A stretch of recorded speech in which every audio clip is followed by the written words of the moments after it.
지난 3월 학력평가를 준비하는 마음 자세 1편에서 자기를 중심으로 세상을 바라보는 미성숙한 사고가 어째서 해로운지 이야기했고, 이를 다른 말로 현실을 직시하지 않은 막연한 기대라고도 했어요.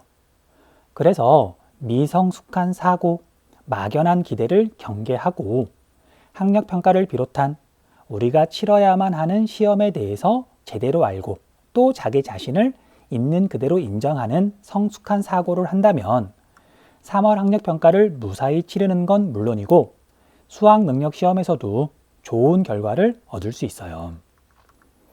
제가 생각하기에 3월 학력평가는 자신의 현재 모습을 확인하는 계기로 활용하면 좋아요. 자신의 현재 모습을 확인하는 데는 자기 자신을 제대로 볼 수 있는 용기가 필요할 뿐 막연한 기대가 낄 틈은 없거든요.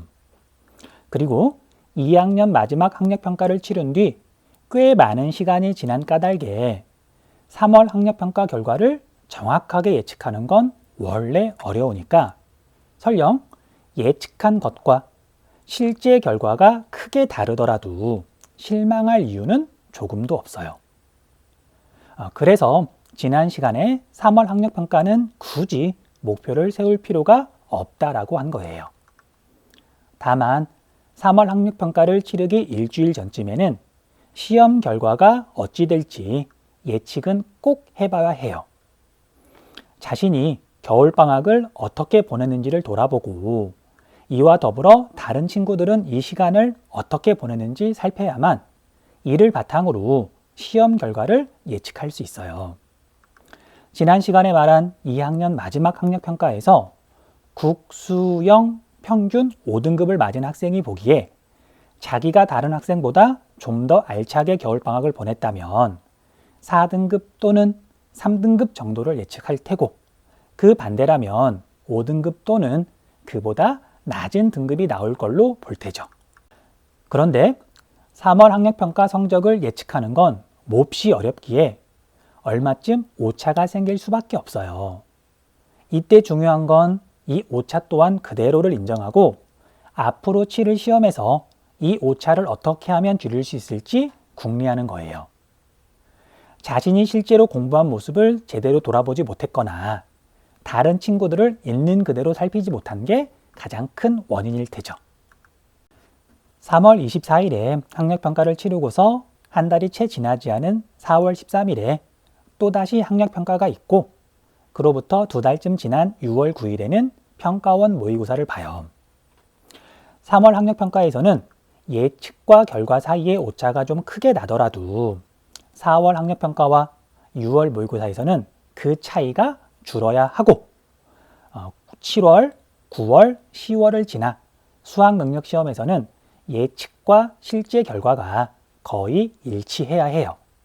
실제로도 시험을 치를수록 예측과 실제 결과가 점점 가까워지는 학생이 대학 입시에서 대체로 좋은 결과를 거두어요. 그런데 막연한 기대가 아니라 현실에 바탕을 둔 예측을 하고 또 그 예측이 점차 정확해지려면 무엇보다 메타인지가 제대로 작동하는 게 중요해요. 메타인지는 자기 생각을 판단하는 능력을 말하는데 범위를 넓게 잡으면 자신과 세상을 있는 그대로 살필 줄 아는 능력을 말해요. 자기와 다른 사람을 있는 그대로 볼 줄 알고 또 자신이 치르는 시험에 대해서도 온전히 알아야만 괜한 실망을 하지 않고 꾸준하게 성장할 수 있지 않을까요? 다시 지극히 평범한 대한민국 예비 고3 학생 이야기를 할게요.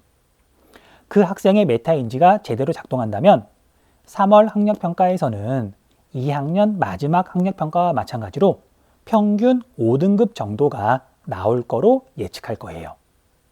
그래서 실제로 결과가 5등급이 나오더라도 실망하거나 좌절하지 않을 테죠. 이때 중요한 건 이 학생은 공부 에너지가 깎이지 않는다는 점이에요. 여느 학생들은 막연하고도 과도한 기대를 목표랍시고 정한 까닭에 3월 학력평가에서 어마어마하게 실망하고 그 충격에서 좀처럼 헤어나지 못하는 동안 메타인지가 제대로 작동하는 학생은 그 뒤로도 공부의 에너지를 꾸준하게 쏟을 수 있답니다. 다만 메타인지가 제대로 작동하는 학생은 그리 많지 않아요. 2022년 3학년 3반 담임으로서 부탁하고픈 동영상에서 말한 것처럼 자기 모습을 있는 그대로 보는 건 몹시 어렵거든요. 사실 메타인지가 제대로 작동하는 학생이라면 2학년 마지막 학력평가에서 평균 5등급을 맞을 리도 없고요. 다행일까요? 아니면 불행일까요? 우리나라 많은 청소년의 메타인지가 제대로 작동하지 않는다는 건 정말이지 안타까워요. 아무래도 사회 전체의 경쟁이 치열하고 승자가 모든 걸 독차지 하는 탓에 자기가 어떤 사고를 하고 있는지 살필 여유가 부족한 환경에서 성장한 까닭일 거예요. 하지만 이를 반대로 보면 자기 자신과 시험을 있는 그대로 인정하고 살필 줄만 알면 그 학생은 성적이 어마어마하게 오를 수 있답니다. 그것도 다른 사람을 경쟁 상대로 여기지 않고 말이죠.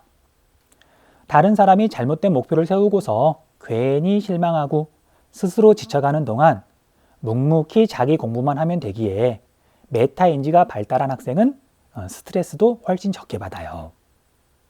제가 하고자 하는 건 담임을 맡거나 교과 수업 시간에 만나는 학생들이 용기를 내어 자기 자신을 바라볼 수 있도록 돕는 거예요.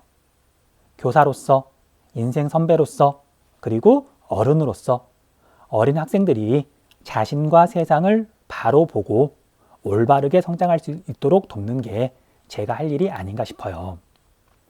여기까지 해서 3월 학력평가를 치를 때 메타인지가 얼마나 중요한지 이야기했어요. 언제가 될지 장담할 수는 없지만 다음에는 제가 학생들의 메타인지를 키우기 위해서 어떤 일을 하고 있는지 이야기할게요. 그럼 이만.